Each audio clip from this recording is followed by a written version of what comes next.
స్నేహానికే విలువ మారింది నేడు, నీ మంచికి జరిగే ఎనలేని కీడు. ద్రోహానికే కలదు లోకాన పేరు, స్వార్థానిదే గెలుపు ఇది నేటి తీరు.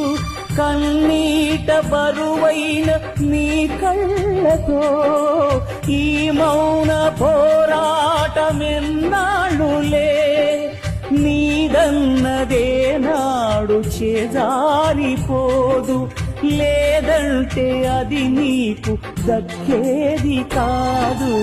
మనసన్నదే లేదు ఆ బ్రహ్మకు ఎదురీతరా.